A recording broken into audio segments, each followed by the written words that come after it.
Silks చేనేత వస్త్రాల అద్భుత ప్రపంచం. కుక్కట్పల్లిలో మార్చ్ 28న గ్రాండ్ ఓపెనింగ్. 4 వారాలు అవుతాయి. అది కాకుండా ఈ మండే, ట్యూస్డే, వెనస్డే మనం థర్స్డేలో ఉన్నాం, అంటే అమెరికన్ వెనస్డేలో ఉన్నాం మనం. ఇంకా ఫ్రైడే 5వ రోజు, అంటే మన సాటర్డే వాళ్ళ ఫ్రైడే.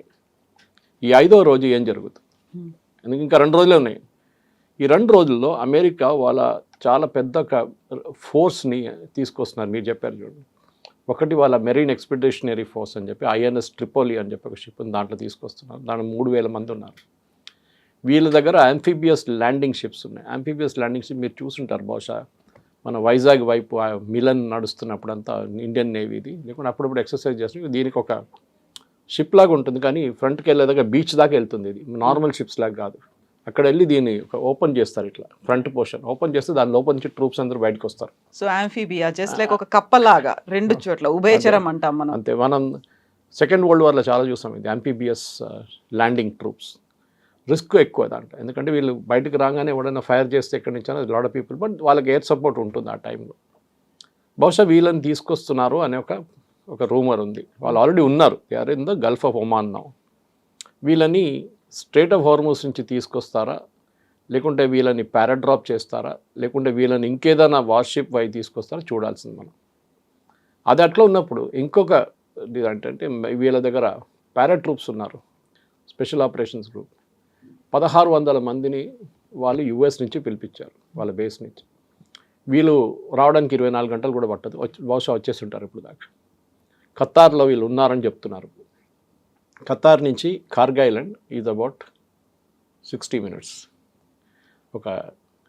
మీరు హెలికాప్టర్ రైడ్ తీసుకుంటే కూడా వీళ్ళు తీసుకెళ్ళడం బ్లాక్ హాక్ యూజ్ చేసుకోవచ్చు, or they can use some big aircraft paradrop, లేకుంటే వీళ్ళ దగ్గరని చినూక్ హెలికాప్టర్స్ కూడా వాడుకోవచ్చు. కానీ చినూక్ అంటే 24 చినూకులు కావాల్సి వస్తుంది, అంటే అన్ని ట్రిప్పులు కొట్టాల్సి వస్తుంది. అన్ని ఎయిర్క్రాఫ్ట్ ఉండో లేదో తెలియదు మనకి. అక్కడ అలూద్ బేస్లో ఖతార్లో అన్నీ ఉండొచ్చు బహుశా. సో ప్రెసిడెంట్ ట్రంప్ ప్లాన్ ఏమనిపిస్తుంది అంటే, ఒక సైడ్ నుంచి నెగోషియేట్ చేస్తున్నాను చెప్తూ ఇంకొక వైపు నుంచి బిల్డప్ చేస్తున్నారు ఇరాన్ మీద ప్రెషర్ పెట్టడానికి. మీరు చెప్పారు ఇరాన్కి పాకిస్తాన్ 15 కండిషన్స్ తీసుకెళ్లారంట. పాపం పాకిస్తాన్ ఎందుకు వచ్చారో మనకు అర్థం కావట్లేదు ఇప్పుడు. ఎందుకంటే ఖతార్ ముందు ఒమాన్ ఉండే, ఒమాన్ పక్కన జరిగిపోయారు. తుర్కీ అన్నారు మేము వస్తా ఉన్నారు, తుర్కీ కూడా పక్కన జరిగి. ఈజిప్ట్ అన్నారు మేము కూడా ఉంటాం, వాళ్ళు కూడా. ఎందుకు వాళ్ళకి అర్థమైపోయింది దీని ఇంప్లికేషన్స్ ఏమి ఉండబోతుందని. ఇరాన్ వాళ్ళ మీద దాడి జరిగితే పాకిస్తాన్ని కొడతారు. మీకు గుర్తుంటుంది, ఖతార్ని కొట్టినప్పుడు వాళ్ళ మీద కొడితే ఖతార్ని కొట్టారు ఇరాన్ ఆ రోజు, గ్యాస్ పైప్ లైన్స్, వాళ్ళ ఏం చెప్తారు గ్యాస్ ఫీల్డ్స్ని. ఇదే పాకిస్తాన్తో జరిగిపోతుంది. ఎందుకంటే వీళ్ళ కోపం అంటే మీకు 15 కండిషన్స్ ఇచ్చారు అమెరికన్ వాళ్ళు, మేము దాన్ని చించిపడేస్తాం డస్ట్బిన్లో. మేము 5 కండిషన్లు ఇచ్చాం, నువ్వేం చేసావు దాంతో? నువ్వు వెళ్ళి అమెరికాకి ఇచ్చావా? ఇచ్చాను. వాళ్ళు ఏమన్నారు? మాకు తెలియదు అన్నారు. మళ్ళీ నువ్వు ఎందుకు వచ్చావు నడుము ఇట్లా అని అడుగుతారు. నీతో కేపబిలిటీ లేకుంటే why did you come? Because they are use to negotiating with the Omanis. Omanis చాలా ప్రొఫెషనల్ నెగోషియేటర్స్, మనం జెనీవాలో చూసాం. ఈ నెగోషియేషన్ ఫస్ట్ టైం కాదు కవిత గారు, ఇది 3వ నెగోషియేషన్. దీనికన్నా ముందు లాస్ట్ జూన్లో ఆ 12-day వార్ జరిగినప్పుడు కూడా ఒక నెగోషియేషన్ నడుస్తుంది ఆ టైంలో. దాంతోనే యుద్ధ విరామం చేశారు వీళ్ళు, సీజ్ ఫైర్. దాంట్లో కొన్ని కండిషన్స్ పెట్టారు, అది ఇది అని చెప్పి. ఇప్పుడు మళ్ళీ జెనీవాలో ఈ వార్ మొదలైన ముందు, 28 కంటే ముందు, చాలా మంచి డిస్కషన్ జరిగింది. Were almost close to signing a deal. ఆ టైంలో ఏదో ఇజ్రాయెల్ ప్రెషర్ పెట్టారంటున్నారు, ఇజ్రాయలీ లాబీ అంటున్నారు, ఏం జరిగిందో తెలియదు. కానీ వీళ్ళు సడన్గా సాటర్డే 28th బాంబ్ చేసేసారు వీళ్ళు, ఫిబ్రవరి. దాంతో మొత్తం యుద్ధం అంతా సో ఇరాన్ ఏమంటున్నారు, we don't believe in this talks. ఎందుకు మాట్లాడాలి? ముందు లాస్ట్ ఇయర్ మాట్లాడాం, మళ్ళీ మా మీద బాంబు వేశారు, మళ్ళీ ఇప్పుడు మాట్లాడాం దాని మీద, మళ్ళీ మా మీద బాంబు వేస్తున్నారు. ఈసారి మాట్లాడితే కూడా మా మీద బాంబు వేస్తారు మళ్ళీ. సో పని చేద్దాం, మేము 5 కండిషన్లు పెడుతున్నాం. ఫస్ట్ మా మీద బాంబింగ్ చేయకూడదు అని చెప్పి వాళ్ళు రాసి అగ్రిమెంట్లో ఇవ్వాలి, that we will not attack Iran again. We అనగానే యుఎస్ అండ్ ఇజ్రాయెల్. యుఎస్ బహుశా ఎస్ అంటారు, కానీ ఇజ్రాయెల్ ఎప్పుడు ఎస్ అన్నారు. రెండవది, ఇప్పుడు దాకా జరిగిన వార్లో జరిగిన డ్యామేజెస్, అంటే ఏ బిల్డింగ్లు కూల్చారో అది ఇది, ఆయిల్ ఫీల్డ్స్ ఏదైనా ఉండనొచ్చు, పవర్ ప్లాంట్స్, దానికి కాంపెన్సేషన్ ఇవ్వాలి మాకు. అది బహుశా యుఎస్ ఎప్పుడు అంగీకరించారు. మూడవది, వీళ్ళేమంటున్నా అంటే మా వైపు నుంచి ఉన్న మిసైల్ ప్రొడక్షన్ ఫెసిలిటీ కానీ మిగతా దాని మీద ఏ రెస్ట్రిక్షన్స్ ఉండకూడదు. ఇది టాప్ 3 అని పెట్టుకోవచ్చు. 5 కండిషన్స్ పంపించారు. యూఎస్ వైపు నుంచి ఏం చెప్పారంటే వాళ్ళ వైపు 15 కండిషన్స్ ఉన్నాయి. So we'll take again the top 5 only. First వీళ్ళు ఏమన్నారంటే యురేనియం గురించి మాట్లాడుతున్నారు. మీరు న్యూక్లియర్ ప్రాసెసింగ్ జరపకూడదు, దాన్ని ఏం చేయాలని చెప్పి మనం డిస్కస్ చేద్దామని చెప్తున్నారు. రెండవది వీళ్ళ మిసైల్ కేపబిలిటీ కంప్లీట్గా కట్ డౌన్ చేయాలని చెప్తున్నారు. అంటే production wise and range wise ఎన్ని కిలోమీటర్ కొట్టచ్చు, ఇంకా ప్రొడక్షన్ ఎన్ని నంబర్స్ ప్రొడ్యూస్ చేయొచ్చు.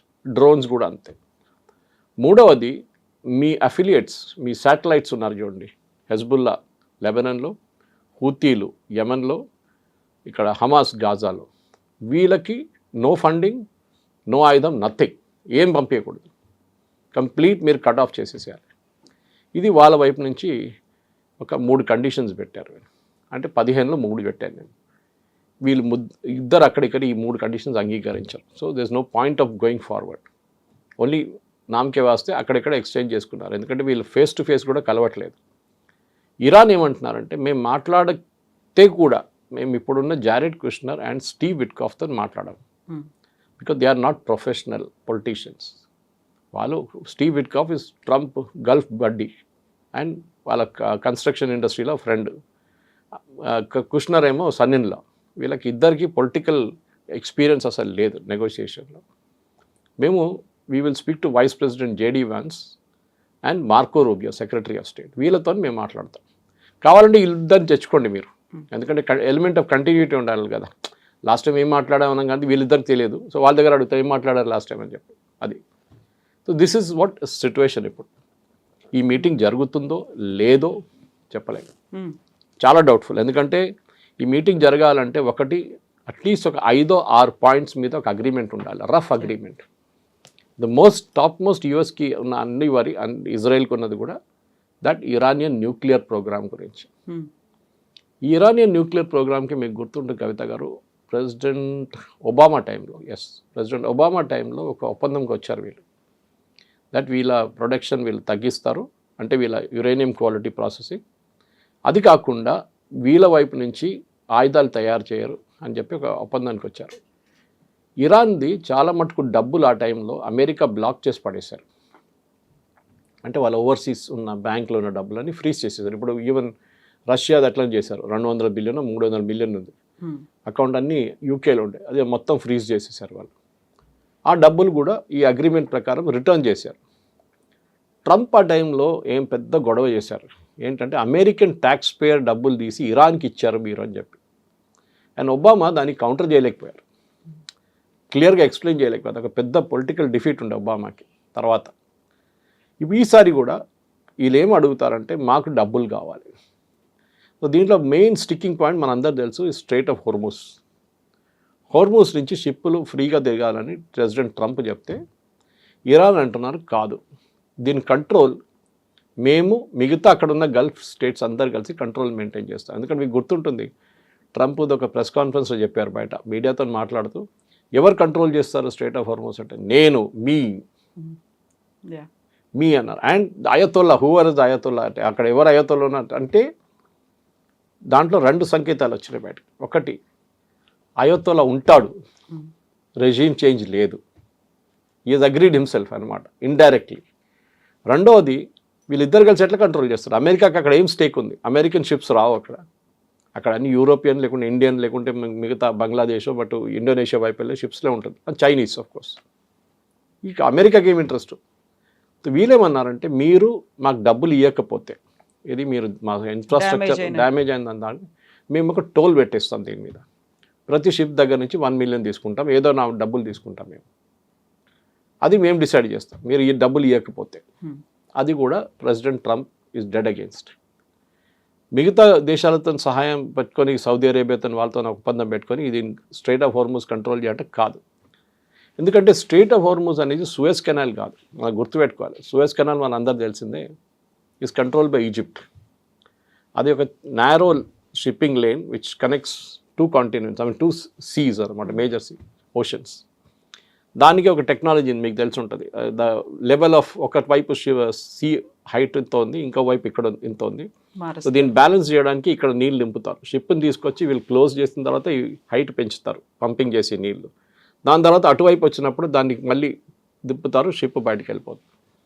ప్రతిరోజు hundreds of ships cross, but చాలా స్లోగా వెళ్తుంది ఆ ప్రాసెస్. ఈజిప్ట్ టోల్ తీసుకుంటారు. టోల్ అంటే ఒక ఛార్జ్ సూయజ్ కెనాల్, ఎందుకంటే చాలా ఇది ఆపరేషన్ చాలా కాంప్లికేటెడ్. టగ్ బోట్స్ ఉంటుంది, దాంతోపాటు వాళ్ళ supervisor hundreds and thousands of people పనిచేస్తారు ఒక్కొక్క షిప్ మూవ్ చేయాలంటే. చాలా స్పేస్ నేరో ఉంది, depth is only 20 meters. Super tankers travel చేయలేరు దాంట్లో. కానీ మీరు మొత్తం ఆఫ్రికా తిరిగి రాలక్కర్లేదు. మీరు you can just cross the Suez canal, you will save almost 15 days travel మీది సేవ్ అయిపోతుంది. అది పెద్ద సేవింగ్ షిప్స్. ఆ పరిస్థితుల్లో అదే ఇక్కడ తీసుకొస్తారంటే కాదు, ఎందుకంటే హోర్మూజ్ అనేది ఒక ఓపెన్ ఓషన్ లాగా ఉంటుంది మీకు. అక్కడ మీరు ఏం చేస్తారు, ఇట్లాంటి పని చేయకూడదు అని చెప్పి యుఎస్ అంటున్నారు. కానీ ఇరాన్ అంగీకరించట్లేదు. వాళ్ళ దగ్గర ఉన్న మేజర్ ట్రంప్ కార్డ్ కవిత గారు ఈజ్ స్ట్రెయిట్ ఆఫ్ హోర్మూజ్. అది వాళ్ళు ఎప్పుడు వాళ్ళకి అర్థమైపోయింది. And this is something America యుద్ధం మొదలయ్యే ముందే అర్థం చేసుకోవాలి ఉండే. దట్ స్ట్రెయిట్ ఆఫ్ హోర్మూజ్ మీద ఇరాన్ కన్ను ఉంటుంది ఎప్పుడు. వాళ్ళ లాస్ట్ ట్రంప్ కార్డ్ అదే. సరే ఇప్పుడు ఏం చేస్తారు? ఇప్పుడు మనం మాట్లాడాం, వెరీడ్ ఎక్స్పెడిషనరీ ఫోర్స్ ఒకటి వస్తున్నారు, 3,000 మంది. 82nd ఎయిర్బోర్న్ డివిజన్ వస్తున్నారు, 1,600 people. ఈ 82nd ఎయిర్బోర్న్ ట్రూప్కి అడ్వాంటేజ్ ఏంటంటే వాళ్ళు పారాట్రూపర్స్. వాళ్ళు 24 గంటలకు ఆపరేషన్కి వస్తారు, అంతే. ఫినిష్ చేసి వాళ్ళు వెళ్ళిపోతారు. ఫర్ ఎగ్జాంపుల్ ఒక ఎయిర్ ఫీల్డ్ ఉందనుకోండి కార్గ్ ఐలాండ్ మీద, ఇరాన్లో ఉన్న కార్గ్ ఐలాండ్. దాన్ని క్యాప్చర్ చేయాలంటే వీళ్ళని పంపించాలి. అది వేరియస్ రూట్స్తో వస్తారు. మనం మాట్లాడడం చూడండి, ఇప్పుడు అయితే ల్యాండింగ్ ఫోర్స్ ఉండొచ్చు, పారాట్రూప్ చేయవచ్చు వాళ్ళని, లేకుంటే ఇంకా వార్షిప్లో తీసుకురావచ్చు, ఏదైనా రూట్లో తీసుకురావచ్చు. కానీ వాళ్ళని మీరు కాపాడుకోవాల్సి వస్తుంది, ఎందుకంటే వాళ్ళు అక్కడే వచ్చి కూర్చున్నారు అనుకోండి కార్గ్ ఐలాండ్, వీళ్ళు పైనుంచి మిసైల్ మొదలు పెడతారు, డ్రోన్లు మొదలు పెడతారు. So you have to give air support. And దీంట్లో ఎక్స్పర్ట్స్ వీళ్ళు. అండ్ వీళ్ళ దాంట్లో ఈ మెరైన్స్ వస్తున్నారు చూడండి, వాళ్ళు చాలా డిఫరెంట్ జాబ్స్ హ్యాండిల్ చేస్తారు.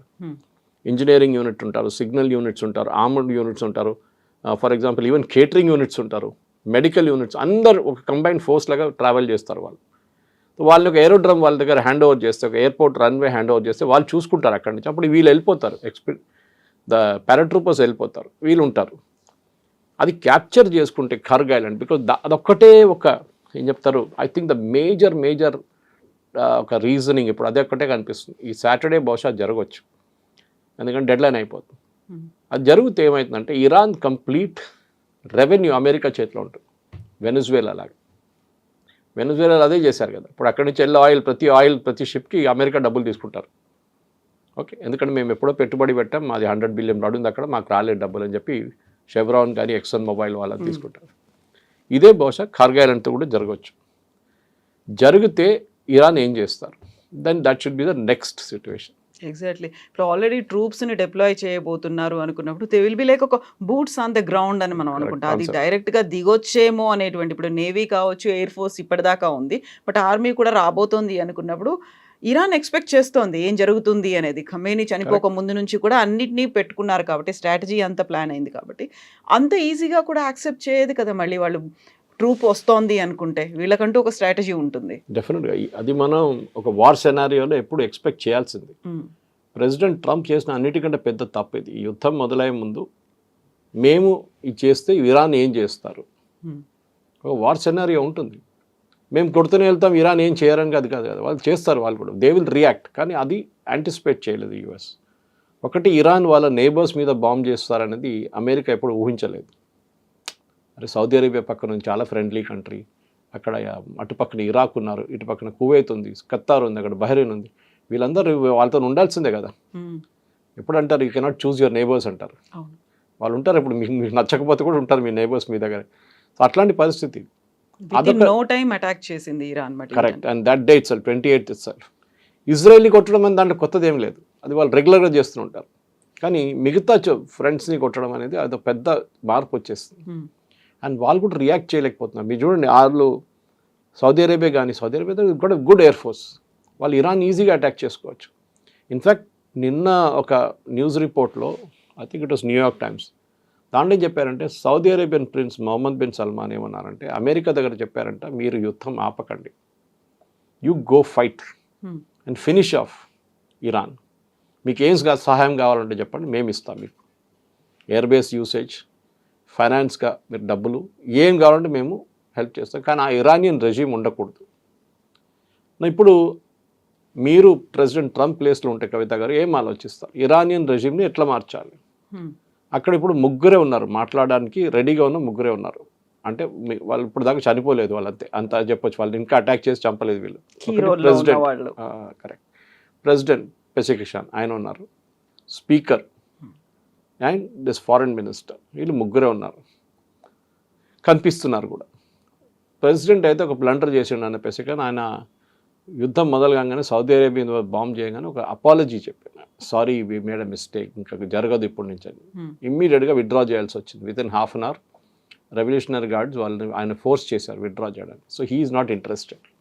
ఆయన పొజిషన్ చాలా వీక్ ఉంది. ట్రంప్ చెప్పారు చూడండి, మేము చంపకపోతే వాళ్ళ మనుషులు చంపుతారు వాళ్ళని అని చెప్పేసి, they are people will kill them అని. So we don't know who to speak. మేము ఎవరితో మాట్లాడి మాకు అర్థం కావట్లేదు, ఇరాన్ ఎవరున్నారు మాకు తెలియదు. మేము అనుకున్నాం లారిజానీతో మాట్లాడదాం అనుకున్నా కానీ ఇజ్రాయెల్ వచ్చి ఆయన కూడా కొట్టేశారు. And he was the most pragmatic face. ఆలోచించండి, ఇజ్రాయెల్ లారిజాని చంపినప్పుడు నాకు కూడా డౌట్ వచ్చింది, వై హిమ్? ఎందుకంటే అమంగ్ ఈ నలుగురు, ఇప్పుడు మనం చెప్పిన 3 పేర్లతో 4వ పేరు ఈయనది. అండ్ ఆయన would have been a great choice, because ఆయనకి రెవల్యూషనరీ గార్డ్ మీద పట్టుంది, ఆయనకి ఆర్మీ మీద పట్టుంది, అండ్ ఆల్సో పొలిటిక్స్ మీద అండ్ రిలీజియస్ లీడర్స్.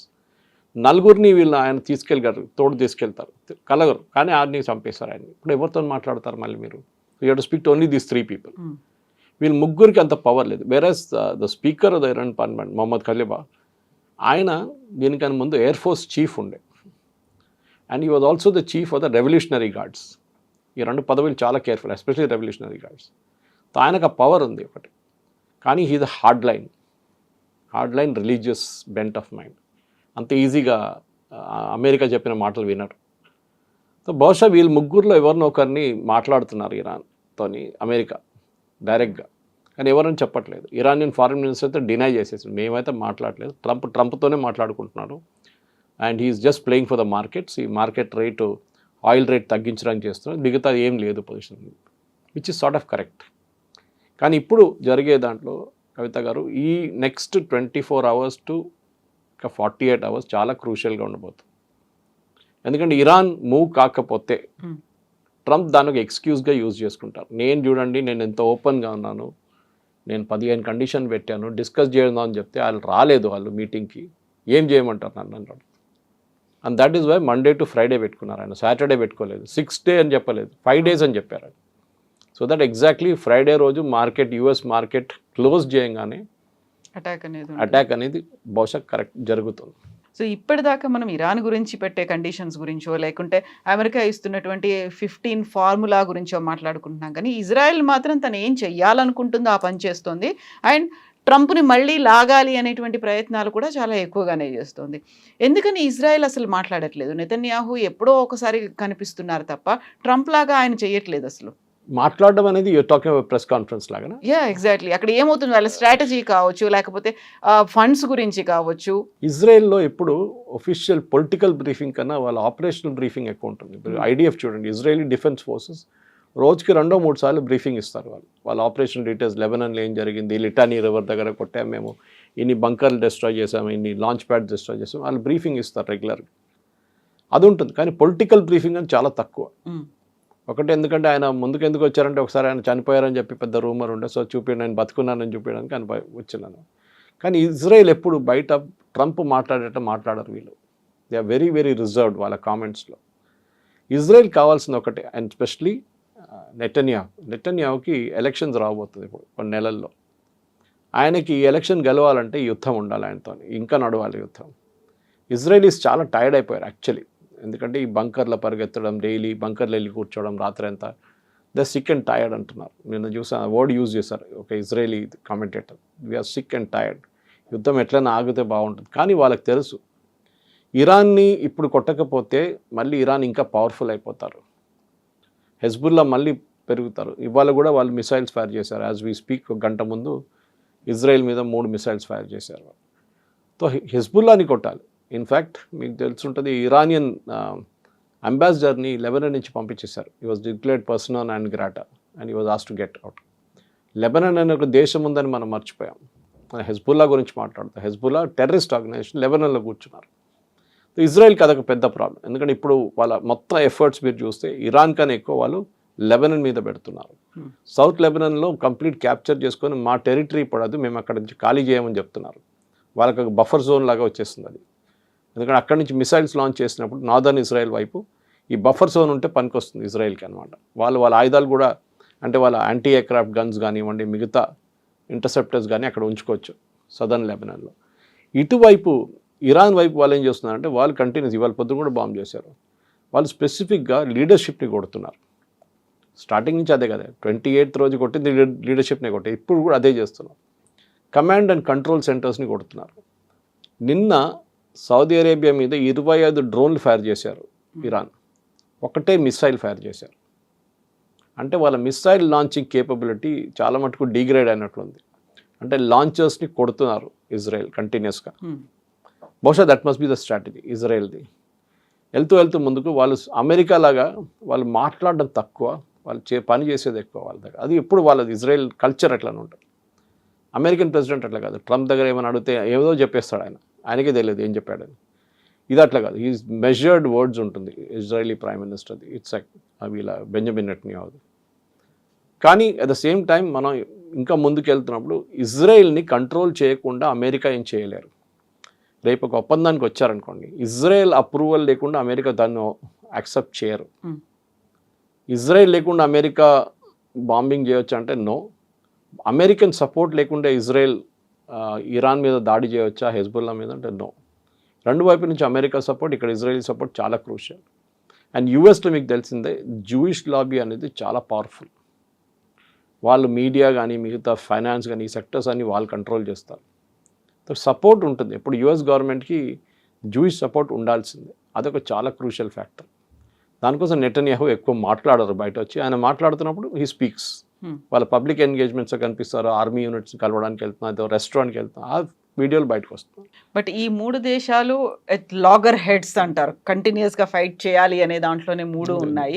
బట్ ఆ ఇంపాక్ట్ ప్రపంచ దేశాల మీద పడుతుంది, భారతదేశం మీద ఎస్పెషల్లీ. బయటికి వెళ్తే ట్రాఫిక్ జామ్లు అనేవి రోడ్ల మీద కనిపించట్లేదు, పెట్రోల్ బంకుల్లో కనిపిస్తున్నాయి, లాంగ్ క్యూస్ అనేవి ఉన్నాయి. You take any time, morning నుంచి మిడ్ నైట్ వరకు అదే పరిస్థితి ఉంది. క్రైసిస్ ఆర్టిఫిషియల్గా క్రియేట్ చేశారా, నిజంగా ఉందా, ప్రభుత్వం ఏం చేస్తోంది? క్రియేటెడ్ క్రైసిస్ ఇది. అంటే ఇది పానిక్ బయింగ్. ఇది నిన్న కావాల్సిన ఫ్యూయల్ హైదరాబాద్లో సప్లై అయింది, దానికన్నా 605 కిలోలీటర్ ఎక్స్ట్రా సప్లై అయింది. కానీ ఏమవుతుందంటే ఒక రోజుకి సప్లై ఇన్ని వాళ్ళ అండర్ గ్రౌండ్ ట్యాంక్లో ఒక కెపాసిటీ ఉంటుంది పెట్రోల్ బంక్లో. వాళ్ళు ఒక రోజుకి ఫిలప్ చేసుకుంటే బహుశా ఒక రోజు 2 రోజులు వాళ్ళకి నడుస్తుంది. ట్యాంకర్, ఈ ట్యాంకర్లన్నీ most of the petrol bunk దగ్గర ట్యాంకర్లు ఉండదు. ఈ ట్యాంకర్ పంపిస్తుంది అంతా అది ఐఓసీఎల్లో, బీపీసీఎల్లో, హెచ్పీసీఎల్. వాళ్ళు టెండర్ పిలుస్తారు ట్యాంకర్కి. సంవత్సరం పాటు టెండర్ ఉంటుంది.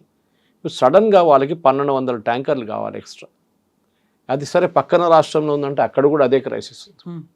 ఈ పానిక్ బయింగ్ ఎందుకు జరుగుతుందని ఎవరికి అర్థం కాదు. ఇది ఏదో వాట్సాప్ గ్రూప్లో మెసేజ్ వచ్చి ఉంటుంది. మన దగ్గర we have more than 62 days, అంటే 62 రోజులు కావాల్సిన ఫ్యూయల్ మన దగ్గర ఉంది ఇప్పటికి కూడా. ఎందుకంటే మన కంటిన్యూస్ మనకు షిప్స్ వస్తూనే ఉన్నాయి. So that's not a problem. అది రాగానే ఒకసారి గుజరాత్ పంపిస్తారు, లేకుంటే ముంబై పంపిస్తారు, లేకుంటే మ్యాంగ్లూరు పంపిస్తారు, లేకుంటే కొచ్చిన్ పంపిస్తారు, లేకుంటే అటువైపు విశాఖపట్నం పంపిస్తారు. So that all over the country distribution pipe lines ఉంటుంది వాళ్ళకి. ఎక్కడ ఫ్యూయల్ షార్టేజ్ లేదని చెప్పారు. సజ్జనార్ గారు చెప్పారు, స్టీవెన్ రవీంద్ర గారు చెప్పారు, ఈవెన్ ఉత్తమ్ కుమార్ రెడ్డి గారు చెప్పారు, దేర్ ఇస్ నో షార్టేజ్. అది కాంగ్రెస్ గవర్నమెంట్లో ఉన్న మినిస్టర్ చెప్తున్నారు, there is no shortage, don't panic. ఈ ప్యానిక్ బయింగ్ అనేది మన ఇండియన్ కల్చర్లో. రేపు పొద్దున్న నుంచి పాలు రాదు మీకు అంటే వెళ్ళి 10 లీటర్ పాలు కొనుక్కొచ్చి ఇంట్లో పెట్టుకుంటారు. అట్లా మన వాళ్ళు చేస్తారు అట్లాంటి పనులు. ఎందుకు మీరు ఫుల్ ట్యాంక్ కొట్టుకుంటే ఏం చేస్తారు మీరు? వాళ్ళకి లాజిక్ లేదు. మీరు గుర్తుంటుంది కవిత గారు, దీనికన్నా ముందు మోదీ గవర్నమెంట్ వచ్చే ముందు ఇది రూపాయి అక్కడ ఇక్కడ పెంచుతుండే వీళ్ళు. అప్పుడప్పుడు ₹2 ఒకసారి, ₹1, ₹1.50 లీటర్కి. ఒకరోజు ముందు అనౌన్స్ చేస్తారు రేపు పొద్దున్న నుంచి రూపాయి పెరుగుతుందని. ఇవాళ సాయంత్రం మొత్తం లైన్ కట్టేస్తారు పెట్రోల్ బంక్ బయట. గంట కూర్చుంటారు. ఆటో రిక్షా డ్రైవర్ నుంచి BMW అందరూ ఉంటారు లైన్లో. వాడు maximum fuel tank full tank కొట్టుకుంటే 50 లీటర్లు, ₹50 సేవ్ అవుతుంది. BMWకి ₹50 సేవ్ చేసుకొని ఏం చేసుకుంటాడు అర్థం కాదు నాకు. I can still understand auto rickshaw driver. ₹50 ఏం చేసుకుంటాడు? అదే దానికోసం 2 గంటల సేపు లైన్లో నిలబడతాడు, టైం వేస్ట్, కానీ ఉంటాడు. ఇది మనం మెంటాలిటీ. ఇది ఎల్పిజి చూడండి, ఎల్పిజి మన దేశంలో నేను ఆ రోజు చెప్పాను కూడా 33 కోట్ల కనెక్షన్స్ ఉంది మనకి. 33 కోట్లు అంటే ప్రతి ఇంట్లో ఒక ఎల్పిజి ఉంది. బికాజ్ ఈ మల్టిప్లై బై 4 పాపులేషన్ ఇండియన్ పాపులేషన్కి వచ్చేస్తుంది. కానీ చాలా ఇంట్లో ఇప్పుడు కూడా వాళ్ళు పిఎన్జి వాడుతున్నారు. ఇప్పుడు గవర్నమెంట్ ఇమ్మీడియట్ ఏం చెప్పారంటే you have to start PNG distribution immediately. Last 2 రోజుల్లో 2 లక్షల కనెక్షన్స్ ఇచ్చారు. పైప్ న్యాచురల్ గ్యాస్ గవర్నమెంట్ దగ్గర, అది కూడా బయట నుంచి ఇంపోర్ట్ చేసేది, ఏదో మనం తయారు చేసేది కాదు, కానీ ప్రాసెస్ చాలా ఈజీ దానికి. ఎల్పిజి ఆ ప్రాసెస్ అట్లా కాదు. ఎల్పిజి స్టోరేజ్ చాలా డిఫికల్ట్, ఎందుకంటే ప్రెషర్లో స్టోరేజ్ చేయాల్సి వస్తుంది, హై ప్రెషర్లో. దానికోసం ఎక్కువ స్టోరేజ్ చేయలేము. వేరే ఆయిల్ మనం ఎంత స్టోర్ చేసుకోవచ్చు, అండర్ గ్రౌండ్ ట్యాక్స్ ఉంది, స్ట్రాటజిక్ రిజర్వ్స్ ఉన్నాయి, అన్నీ ఉన్నాయి మన దగ్గర. దానికోసం 62 రోజులు అంటాము. ఎల్పిజి కంటిన్యూస్ వస్తూనే ఉండాలి. అండ్ అఫ్కోర్స్ ఆయిల్ ప్రొడక్షన్ నుంచి ఎల్పిజి ప్రొడ్యూస్ చేసుకోవచ్చు, బ్యూటేన్, ప్రొపేన్ అన్నీ వస్తుంది దాని నుంచి. ఎందుకు? మీకు హీలియం ఉంది. మీరు ఎంఆర్ఐ మిషన్ నడిపేయాలంటే మీకు హీలియం కావాలి. మీరు సెమీ కండక్టర్ ఇండస్ట్రీ కావాలంటే హీలియం కావాలి. మనం అనుకుంటాం మనం ఓన్లీ కుకింగ్, ప్రాసెసింగ్ దీని గురించే మాట్లాడతాం. మన దేశంలో ఉన్న 92% కనెక్షన్స్ డొమెస్టిక్, 8% కమర్షియల్, అంటే కిచెన్లు కానీ, ఇండస్ట్రియల్ కిచెన్స్ కానీ, రెస్టారెంట్స్ కానీ వీళ్ళకి. కానీ ప్రెషర్ చూడండి ఎక్కడికి వస్తుంది, వాళ్ళ మీద కూడా వస్తుంది. సో గవర్నమెంట్ ఏమంటున్నారు, ఇవి పిఎన్జి తీసుకోండి. పిఎన్జి తీసుకుంటే మీ ఎల్పిజి ఆటోమేటిక్ సస్పెండ్ అయిపోతుంది, గవర్నమెంట్కి సేవింగ్ వస్తుంది. గవర్నమెంట్ ఇప్పుడు మీరు చూస్తుంటారు, ఇవాళ పొద్దున కూడా న్యూస్ వచ్చిన పేపర్లో, చాలామంది బుక్ చేసిన వాళ్ళకి క్యాన్సిలేషన్ నోటీస్ వచ్చేసింది. ఎందుకు వచ్చింది అది? బికాజ్ ఒకటే అడ్రస్లో వాళ్ళకి 4 కనెక్షన్లు కనిపిస్తున్నాయి ఇప్పుడు. So they using AI to check. ఒకటే ఇంట్లో, ఒక అడ్రస్లో, ఒకటే బిల్డింగ్లో, ఒకటే ఫ్లోర్లో, ఒకటే ఫ్లాట్లో 4 కనెక్షన్స్ కనిపిస్తుంది వాళ్ళకి. సో క్యాన్సిల్ చేసి పడేశారు 3. ఆబ్వియస్లీ వీళ్ళు స్టాక్ చేసుకుంటున్నారు. ఇది ముందేం చేస్తారా, 3 కూడా ఆర్డర్ చేయరు. ఇప్పుడు ప్యానిక్ వచ్చినప్పుడు అన్ని ఆర్డర్ చేశారు సడన్గా, అప్పుడు పట్టుబడ్డారు. So government is saying PNG తీసుకోండి. I think that's most sensible. మా ఇంటి దగ్గర ఒక చాలా బిజీ అనే ఒక పరాటా సెంటర్ ఉంది. వాడి గారు వెళ్ళి చెప్పాను, వాడికి తెలియదు. వాడు అంటున్నాడు, సార్ నా డబ్బులు ఉన్నాయి సార్, నేను ఇస్తాను, చెప్పండి వాళ్ళకి ఇవ్వమని చెప్పి. నాకు 8 స్టవ్లు ఉన్నాయి, అంటే గ్యాస్ స్టవ్స్ ఉన్నాయి, నేను ఎల్పిజి కోసం కొట్టుకుంటాను ఇప్పుడు కాదు, ఈవెన్ బిఫోర్ ఆల్సో సార్, నాకు అది ఇచ్చేసి అయిపోతుంది, ఒకసారి అడ్రస్ ఇస్తారని చెప్తే నేను I gave the address. Bhagyanagar gas ఎవరిది? రిలయన్స్ది అది.